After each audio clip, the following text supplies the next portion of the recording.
Hey, what's up, everybody? This is Kendall with Boise Music Live. As you can tell, we're in a little bit of a different environment. This is the Shootonio Studio slash Boise Music Live. We've tried a couple of new arrays here, different than previous interviews.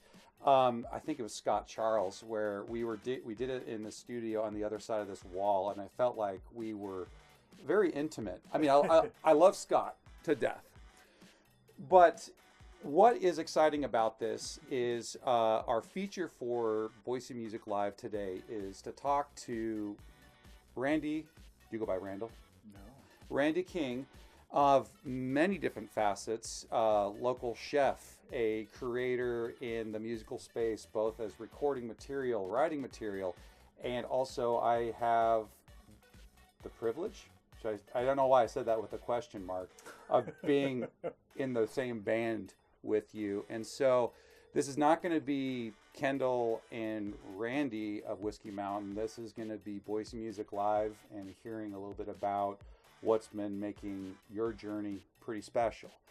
So, there's the A&E biography method that we could go back to birth.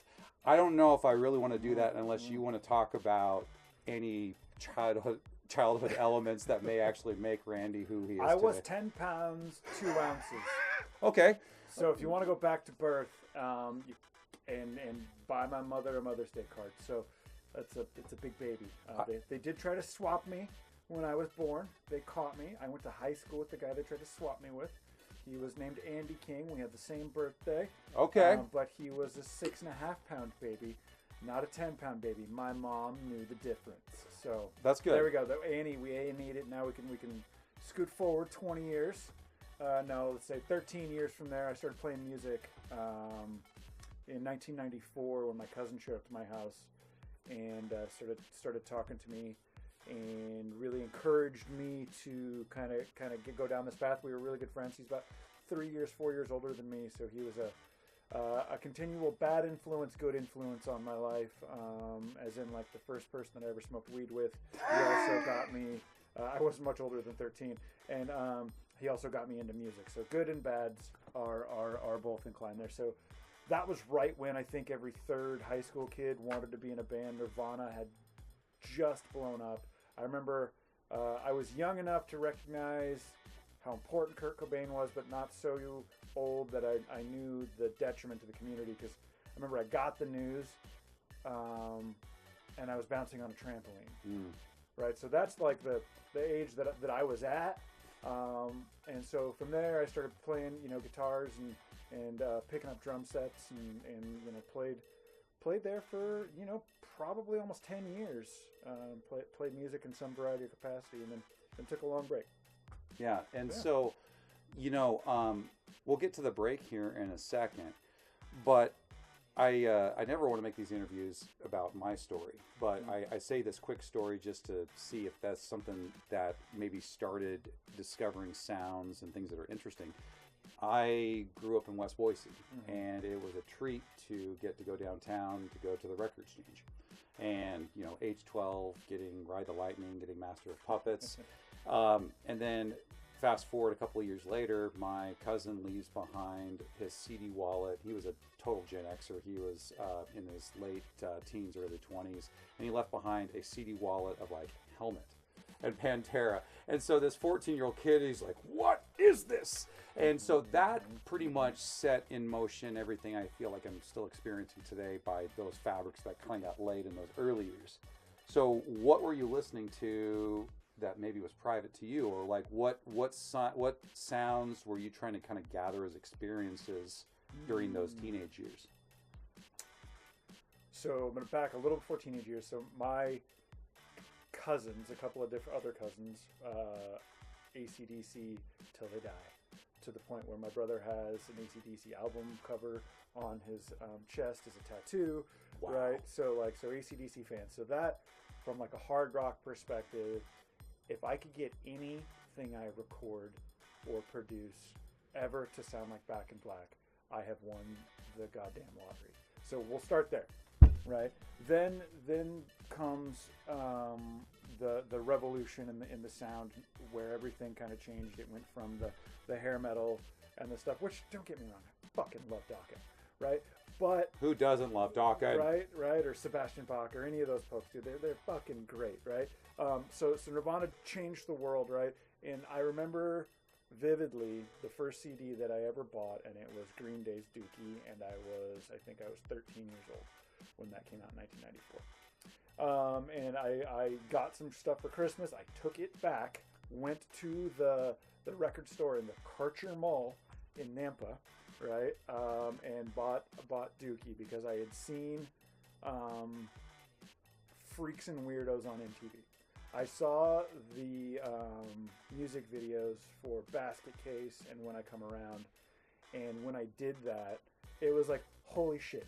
They have green hair, they're a little weird, they're wandering around in a city doing stupid stuff. They're in an insane asylum, they're stabbing the shit out of a couch, this place looks dumpy, they're having a great time, and that was closer to the experience I was having than any of that hair metal shit was, or any of that other, the grungy kind of mega depresso thing. I was just an angsty little shit, and like Green Day says, teenage angst got him a long way, or Nirvana said it too, but that is kind of where it all started. So the sounds I started calibrating. So then I recognized that Green Day, you know, you show up and you start wanting to be a part of this culture, and then all of a sudden things start happening. You get introduced to new bands. You're like, oh, you like Green Day? Check this one out. Oh, what is this? Oh, this is called Operation Ivy. Holy shit. Oh, what is this? Oh, this is Rancid. This is what happened after Operation Ivy. Oh, what is this? This is No Effects. And then all of a sudden you start spiraling down this thing where you're listening to Pennywise, you're listening to basically anything on Fat Wreck Chords and Hellcat Records and Epitaph, right? That whole West Coast punk rock scene was really the foundation of my music. I kind of stayed away from SSL. I don't really know why. They're just bands that weren't really on that label that I didn't love as much. I've come to kind of love later. But yeah, no, those were the ones for me where it was just like, that's what I want to do, right? Point at those things. I want to be freaky and weird. I want to play fast music loudly with my friends and have it be about important and stupid shit. Yeah. Right. So that's kind of where it all started. I would say, well, and you brought up something that I don't think can be maybe understated, is the 90s for MTV. Bless you. Was it a cough? That was a cough. Okay. Hey, well, okay. It was a weirdly timed. Bless you. Hey, bless you. You do too many of those, I'm gonna end up running out that door into the sunlight and catching on fire. Well, there will be no confession or penance unless you do want to confess. Then I tell you. No, but the '90s for MTV was this time where, you know, thank goodness that they cast a light out to all the genres. You know, kids like us that were in the suburbs, you know, we might have been thinking that we were straight and everything like that, and some ways we were, you know, growing up as a teenager with bullies and everything like that. You do have to put a little hair on you to kind of exist in those environments as far as young males are concerned. But MTV, they were providing a very bright light towards the punk and the alternative scene in that early to mid 90s. Sure. And then it felt like it went away. So thank God we had a major medium that got to share with us the underground. Kurt Loder was talking about South by Southwest. I mean, we were, thank goodness they took a brave leap to cover that much of that alternative era at that time. Well, sure. I won't thank them for it because they were chasing money. That's true. That's true. And let's be real clear. After Nirvana, right? Rock and roll was big, right? Rock and roll has since fallen to like third place behind, you know, the hip hop genres and country, and then it's rock and roll, right? As far as pop music is really concerned. For a while there, it was the number one for a very, very long time, and it has fallen off in the last 20 years, right? But when Nirvana came in and changed everything, they were throwing shit at the walls. Oh, absolutely. Right? You could listen, and on the same radio station that was the alternative station, it would be like Tori Amos, the Butthole Surfers, Bare Naked Ladies, and then like Rancid. Yeah. Right? And that would be what was alternative radio. That is an egregious amount of diversity because they weren't doing it out of altruism. Like, I will say thank goodness because they exposed the world to a lot of weird shit, and I'm super glad that Bjork exists. Yeah. Right? But that Bjork is a solid attempt at throwing shit at the wall and seeing what sticks. And so for that, like, I'm grateful that there was an exposure amount up there that people could then go find kind of their categories and subgenres, that it hit at the right time with the internet so that you could then kind of weasel your way in, right? And find those genres and collect into your genres and find a depth and knowledge to those genres outside of just that corporate rock radio. But for a while, their corporate rock radio was fucking weird. Yeah. And thankfully so in that regard. I don't give them credit except for that they were chasing the dollar, but I will say that in the attempt to chase the dollar, they did expose a lot of us to a song about somebody fucking somebody else in the butthole surfers, right? Right. And catching STDs and likes the dollar the dolphins, whatever that whole song was about. I don't even really remember, but yeah. And then you go listen to that song, then you go listen to the rest of the butthole surfers. That is the one that was acceptable for radio. That Right. track. Yep. Right. The rest of them you're just like, oh shit. Yeah. I really like this. Right. There's a really good chance that we're going to elaborate on this chat on a future episode because that 90s zeitgeist that had some moments and cash grab, I don't disagree with that, but great timing for all of that. So that was an era, I don't know if you kids know this, but Randy and I are in our 40s. There was a time prior to algorithms suggesting things. See what I'm doing is I'm looking at the camera and speaking directly to the audience, all 17 of them. I'm kidding. But what is great is we look at this through the lens of the algorithm. Our algorithms in our teenage years and even to our young adulthood was that cool guy in the record store that we knew, that cool guy who worked behind the record store counter. We would somehow get scuttle from our friends talking about this thing, and so it was very level to level. And then also, I always feel like I had a couple of like music CD mentors, like, hey, have you thought about that? That were always like feeding me downhill the best stuff. So that was a cool time, but that was a discovery process over days, weeks, and months and years to discover sounds. Now there's an algorithm that's truly an algorithm digitally that we are piecemealing our own musical tastes almost in real time. The algorithm can know us better than we can. And so where I'm going with this is, do you feel that the streaming world with the algorithms that are now targeting you these days, is it spot on accurate or is it still woefully off as far as your personal listening? I feel like I tell it what to do.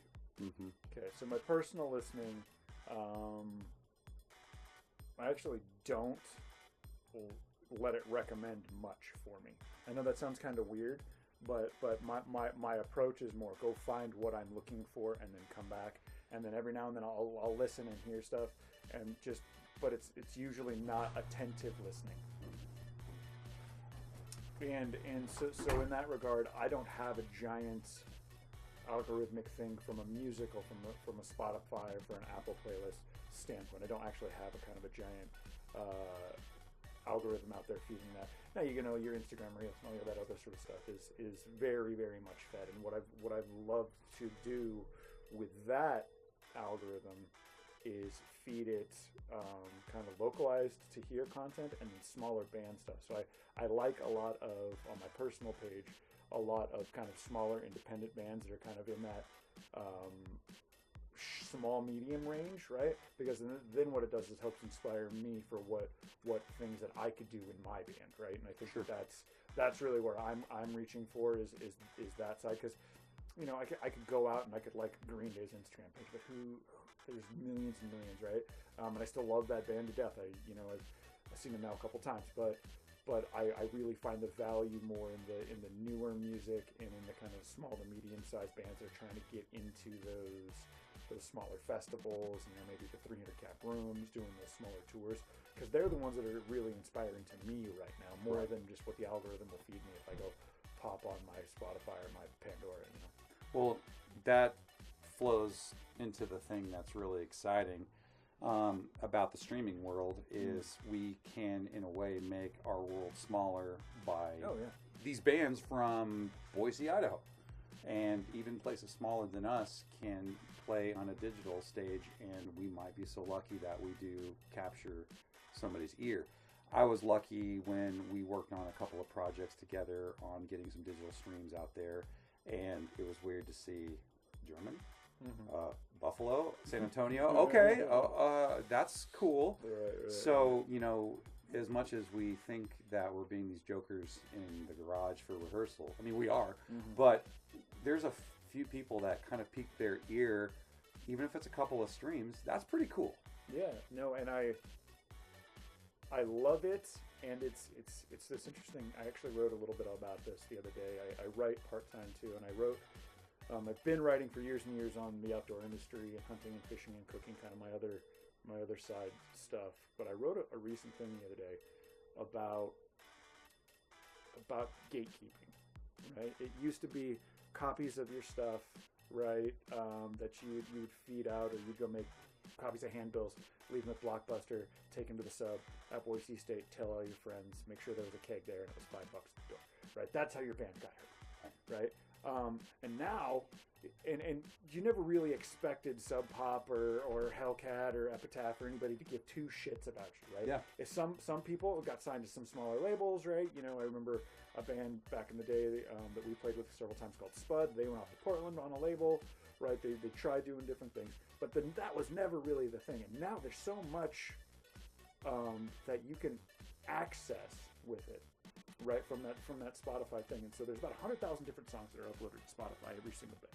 Okay, and how do you make yours stand out, right? There is not a really good way. And people are like, well, the song will cut through. The fuck it will. Okay. And so my problem currently is it goes back to that old have and have nots. I'm lucky that I'm in a position where I can afford to buy things like Spotify playlist placements, right? Or appeal to playlists through services, right? But what that's taking is money. Yeah. Now I'm at a point in my life where I have money, but I think back to when I was a kid, right? If my barrier to entry, right, was the amount of money that I am spending now for the single release to get the things out that are required to make an impact, to get to the streaming numbers that qualify as a quote success for the band, right? It's such a barrier that I never would have been able to do it as a young man. And that to me is what the heartbreaking part is that I've got to pay to play the game. I think you always kind of had to. Yeah. Right? But at a very different level, and I don't know if it just now as an adult my expectations are different or whatever, but that's the part that was heartbreaking to me is I realized the only reason that this song that I have might stand out from that thing is because I am paying for the marketing to put it in front of people. Now, the song has to stand on its own. If the song still sucks, the song still sucks, right? Right. And that part, like, I'm hopeful that my song doesn't suck. But the part to get it in front of the ears for the audience to determine of it costs money. Yeah. Well, and it's just really like, you want to be discovered at some show, do a battle of the bands. You want to have that great time where that A&R agent walks into the bar and goes, "Who are these guys?" Right? And have that whole thing. That shit just doesn't happen. Yeah. Well, and there's an asterisk to that. Is for clarification's sake, you know, investing into these playlist appearances. We're not talking, you know, thousands of dollars. I mean, these are pockets and dozens to get the releases out there. But what's great is because of the internet, the ear of a listener is they're discerning so much and they're filtering so much. They know if something they like is they're going to like.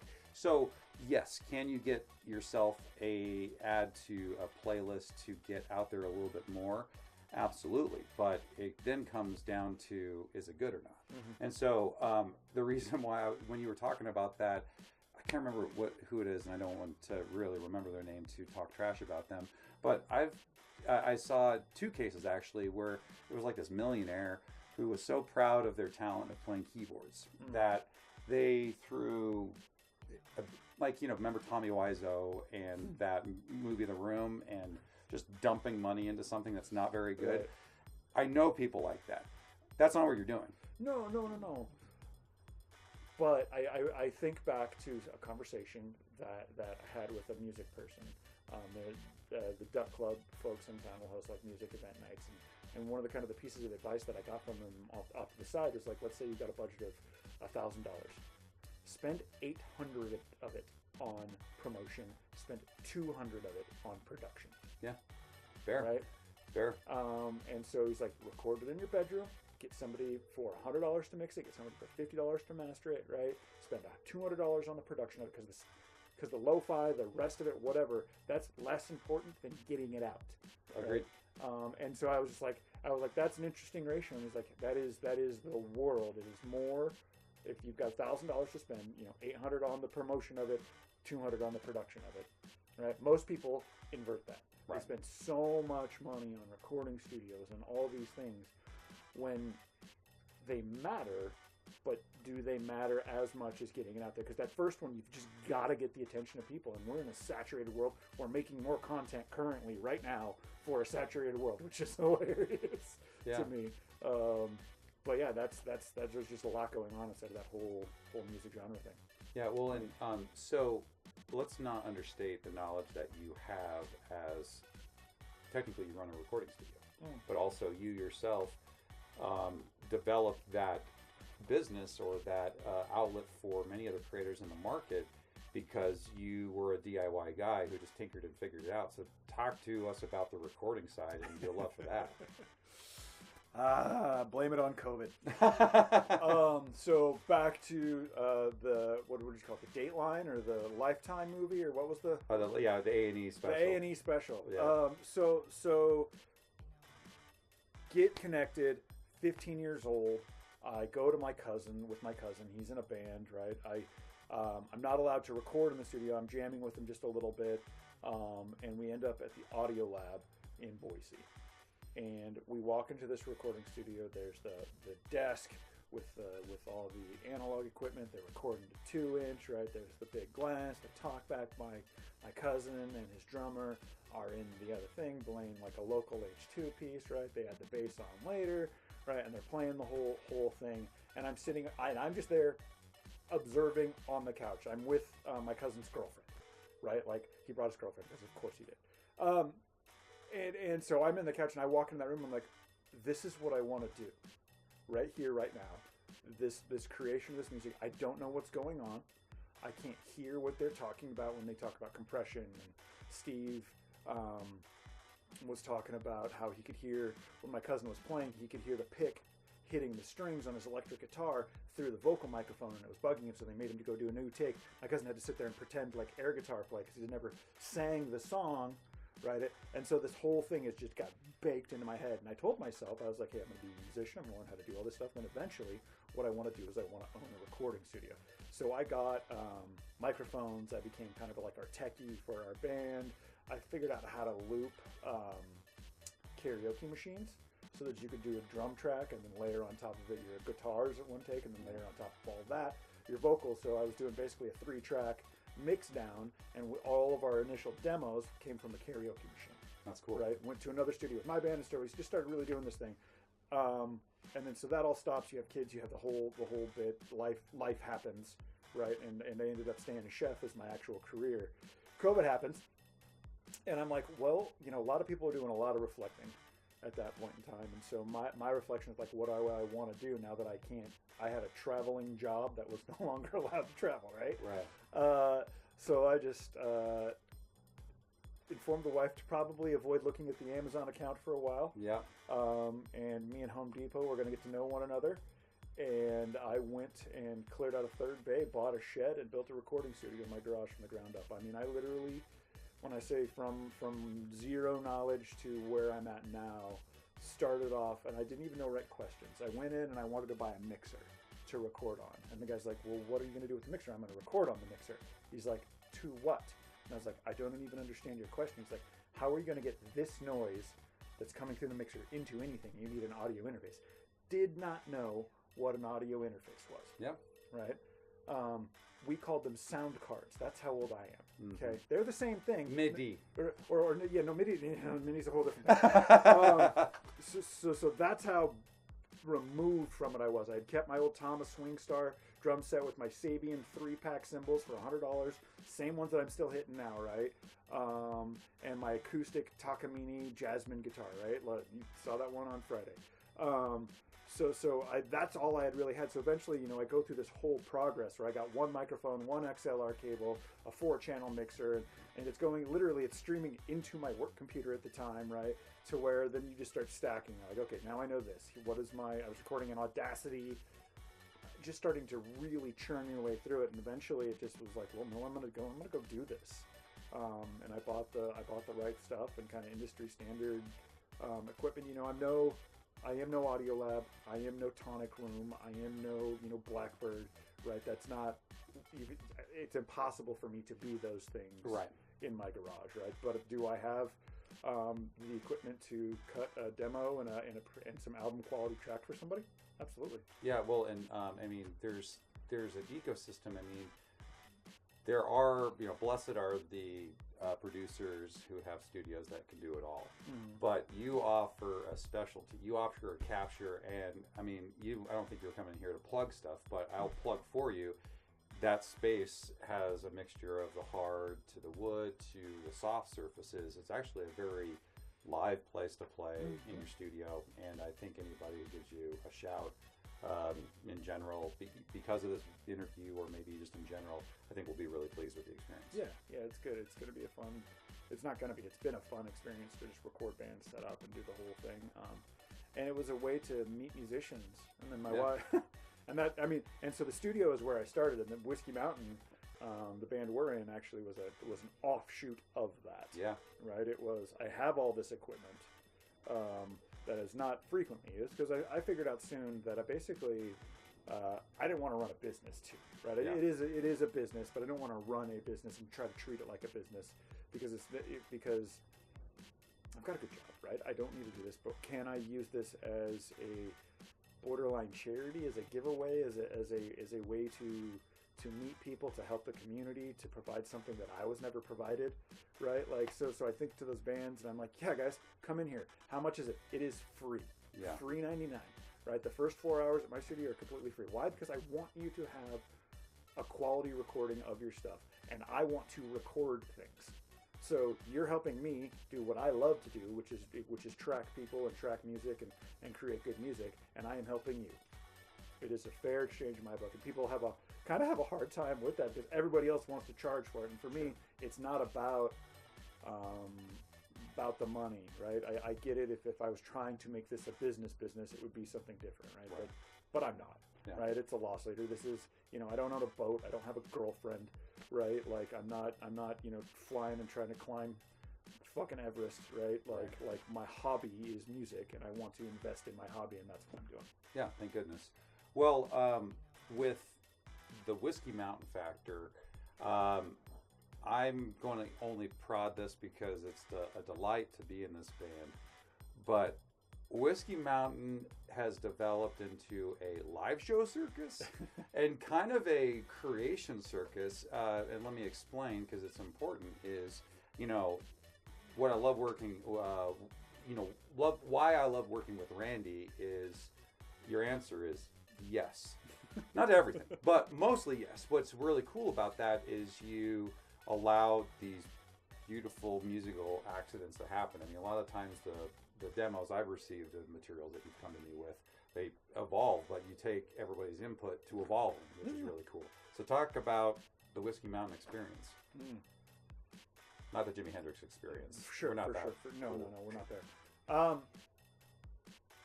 So usually starts off with kind of a turn of phrase, an idea, something that turns as a voice memo on my phone, right? And then that voice memo gets written down, right? There's a pacing to it, there's a cadence, there's a melody, there's a whatever, right? Then I go out to my garage and I sit there with an acoustic guitar or my electric guitar, and I just start playing chords, trying to find something that fits inside of it. So over the course of a few hours, I usually can end up with a demo of something or pieces, parts to something. And then at that point, I'm trying to share it out and trying to get it in front of people and trying to be like, hey, what do you think? Does this suck? What is this? Where's this melody? I have a secret weapon that I use, and that is my son, Jordan. Yeah.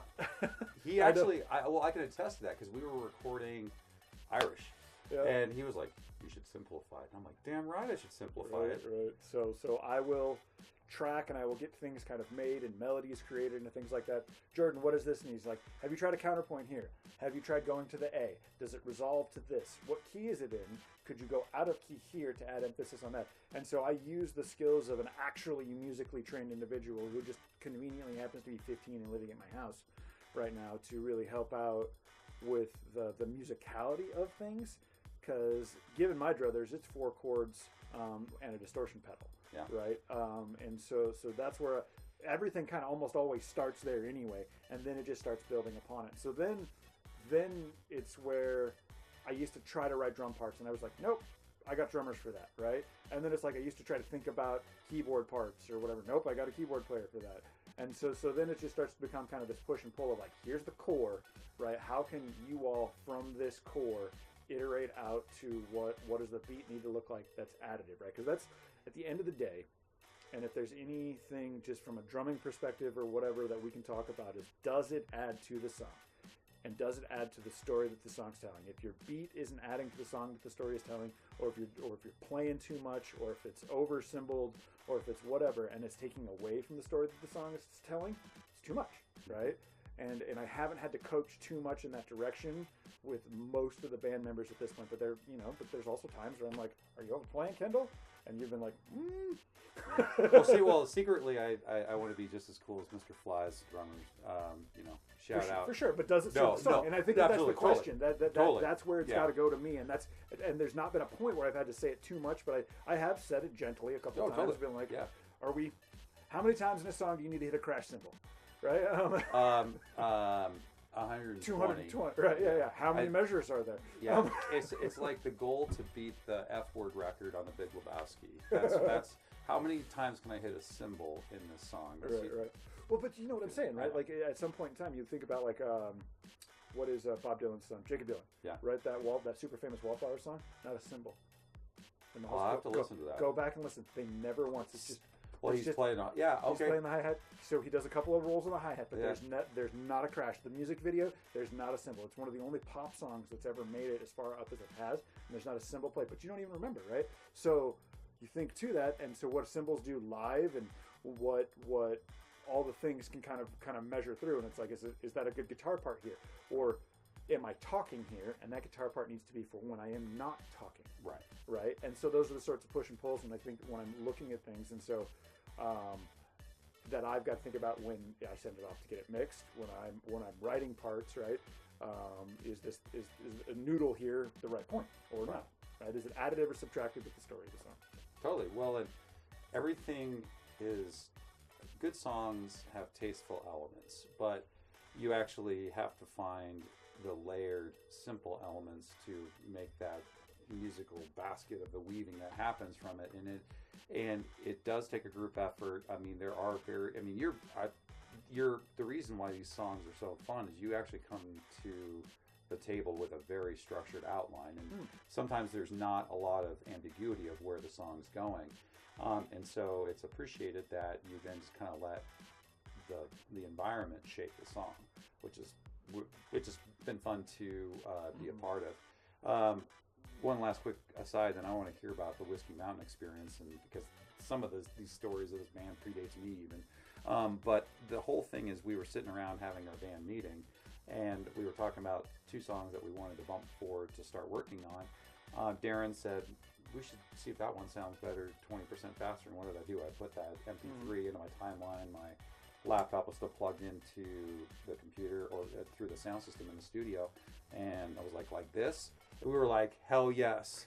And so that was probably the first time, at least I recall, that it was a unanimous thing in the room where we all got to hear it the same way in real time. So instead of the back and forth text messages, give me your feedback on the song, that was validation that for sure. We love this song and we love it in this way. Yeah, no, and so that happened, right? I'd go home, make dinner, hang out with the family, 9:30 at night. I go out in my garage, turn on my amplifier, and I'm like, now you got to do this 20% faster. So I stood there and I was like, I started playing the song, and it's like, can I physically play it faster now? Yeah. Right? Where's my limitation? What does that look like? What does that vocally sound like? Right? Because if we show up to rehearsal next time and I can't perform what we agreed to all do, right? Because I gotta. There's a process, like you said. I've got to teach everybody the things. We've got to upload the videos. We've got to do all these things where it's not the interesting part about being adults is our schedules suck. Yeah. Right. And so I don't live with you all like I used to. So when we used to learn songs, I lived with the dude. I'd listen to him play the riff over and over and over and over. And he's like, I finally got a song. We'd write words together. We lived in the same house. We'd go downstairs. We'd jam the song for a half hour. Right. We don't have that luxury of that time anymore. So now that's why everything shows up pretty much kind of done. Yeah. With additive things needing to be out there, and but there's been structural changes. There's been all sorts of stuff. Think back to like one of our songs, "Great Ocean Road," that hasn't been released yet. What Mac did with that? He was like, it needs more here. Awesome, let's go. There was like a finished, ready to publish recording that I won't send out now because it's not the way I can hear it anymore because it's not what we did to it as a group. I'm afraid to listen what the early demo of Irish sounded like because that initial comp that you delivered, God, it was like almost 2 years ago, it definitely evolved, and it came in stages. It you reorganized it, and I came over, and I was like, what if you swap these? And then when Seth mastered it, he swapped some more stuff, and so its musical identity was intact, but its fabric evolved over time with everybody's input. Yeah, as it should, right? This isn't the Randy King experience. No. Right, it's a band name because I know that you all bring a value to the musical experience of it, right? And I want to help everybody express that value at the best possible way. And so things like, think about our bass player Chuck, right? When he first started, super nervous, super kind of like rusty on his instrument. He'll tell you that himself, right? Talks about this story the first time we got up on stage together to play a song. I walked over to him as we were doing the intro, and his friend was like, oh, that was really nice. Came over to give you words of encouragement. And Chuck's like, no, Randy came over and told me my fingers were on the wrong string. Because it was, right? But at the same time, he was super nervous, right? And but fast forward that from, I was just listening to Bluebird and what he played on that, and I'm like, the bass at points in time in that song steals the whole show. Yeah. Right? It's a piano-focused song, right? But I was listening to what's going on back there. It's like, God damn, Chuck. Yeah. I, when in the past, the first time that we played together, right, it was like, put your fingers, you're on the D string. You need to be on the A string. Right. Right. And so that, seeing that growth with everybody, and then seeing people showing up and being able to add, and then like, you bring in Liz, and she's playing on synthesizer stuff we've never had before on songs we've never had before. A shredder like Darren, drummer, and it's like you have just adding things that are funky and different to the whole structure. And as long as it all kind of comes together and makes the song better, man, I'm fucking happy. Yeah, well, and the Whiskey Mountain experience as far as a live show, you say yes to a lot as far as recorded material, but you say yes to a lot of stuff for the live show. So what's a typical Whiskey Mountain show? Well, I know the answer, but I ever wanted to see Kendall shake his ass for you, which I don't know who does or why this is a selling point, but if you want to see Kendall shake his ass, he usually will open a Whiskey Mountain show in some weird outfit that's a little too tight, that he's a little too old for, and he will shake his ass for you. Also while wearing either a cat mask or like one of those Mexican wrestling masks. So that's the start for most of them. But no, when you say yes, you talk to me about, I want to do this. This is fun, right? And that's why I say yes to that. It's like, Kendall's, are you going to have a good time doing that? Yeah, let's fucking go. Yeah. Right? And that for me is the important part. So often starts up with something goofy like that, right? Then it's kind of going into setting a pace. So anytime I'm thinking about a set list, right? I'm thinking about what's the hook, right? Where do we establish a high pace, drop the pace a little bit, right? And then ramp back up with another hook somewhere in the middle that's kind of a show engagement, right? And then just fucking full send to the end. Yeah. Right? And that's how I'm structuring in there. And then so is there ways to give my voice a moment? Is there ways to do some crowd engagement? So you've got kind of the goofball Kendall at the beginning is usually the starting point, right?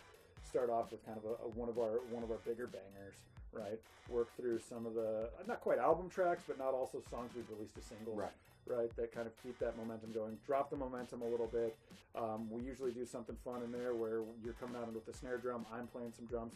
Just honestly switching up the cadence and providing some kind of crowd interaction back into bangers till the end. So that's a usual set, and kind of depending on how we structure that, how much time we have to play.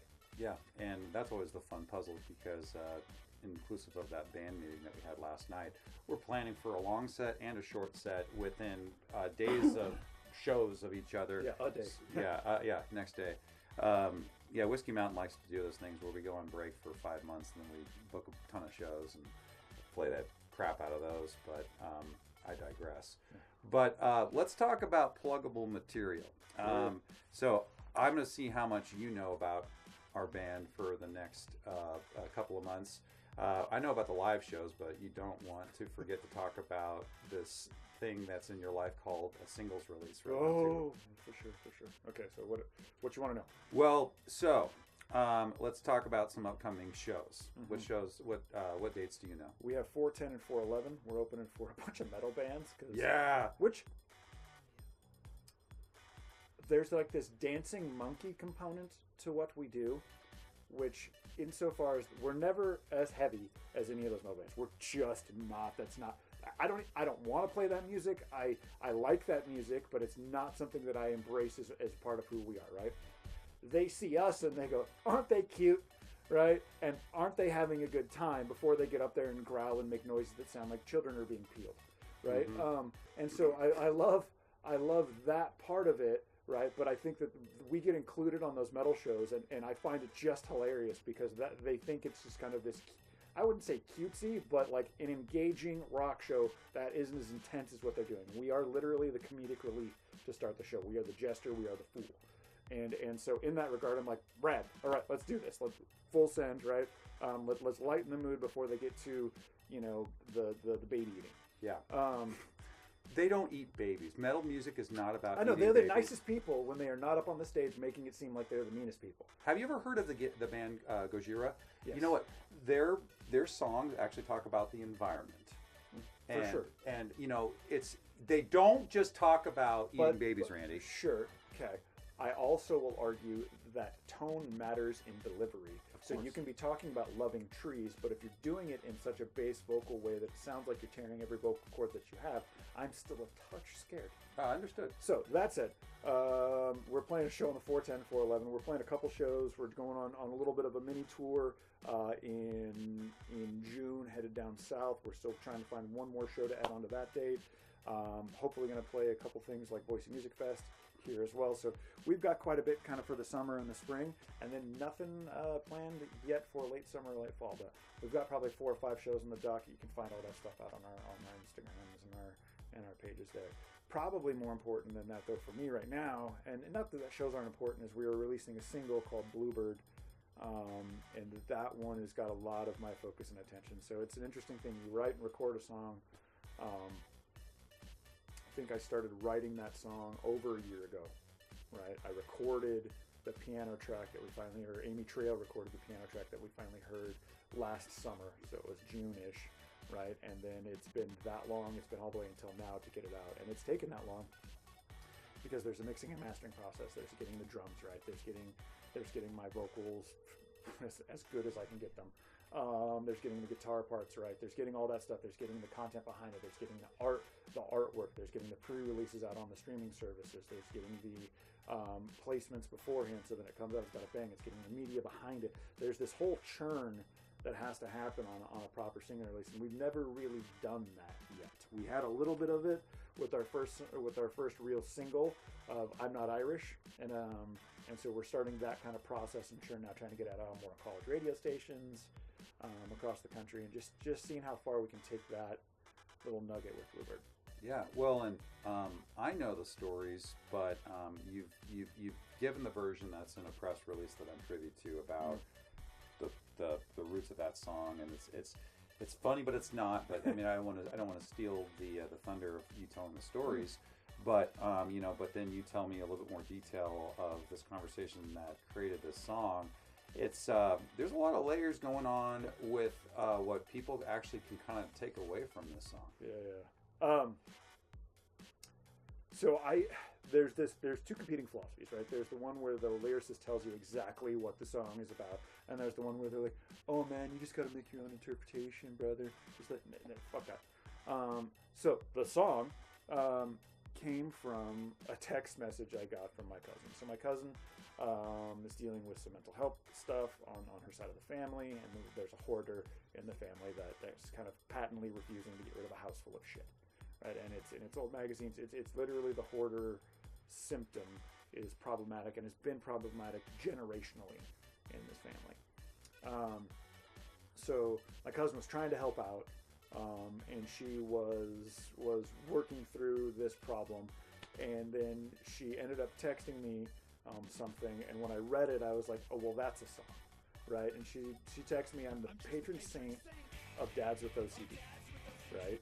And I was like, wow, I don't know how I can't come up with a better opening line for a song or for something to say, right, that really speaks to, like, I've got to deal with your shit, right, because I love you, right, but it's a lot of shit, right? So then from there, it was like, okay, so now how do I build from that, right? And so the story is kind of really around that. So same family, same situation, right? Where oftentimes one parent or one person with a mental illness can be kind of, I wouldn't say controlled, but managed by another parent that loves them dearly and can kind of keep them on the straight and narrow, right? Well, that other parent died, right, of cancer.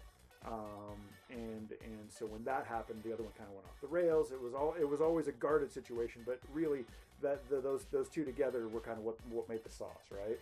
And so there's a lot of pain in that, in the death of that, in the fact that those two, the parents and the child, now have to deal with one another without that intermediary, right? And then what that experience feels like inside of that. So there's just a lot of the song is about kind of that struggle. You know, there's a hole in your heart, you know, it never goes away, right? In there. So that's what the bulk of it is about, is kind of that dynamic and that relationship inside of it. And so, and what I think is interesting, there's kind of two different meanings between Bluebird and Bluebird, right? One is a kind of a day, right? Bright sunshine, not a cloud in the sky, and one is an animal, right? And one is more of a symbol of freedom and of the mountains and the forest. And so we're very, I mean, I'm in Camel right now, right? A very outdoorsy sort of family. So my aunt that passed away, that's why I call it Bluebird, right? It's kind of reminded me of those things. That's special.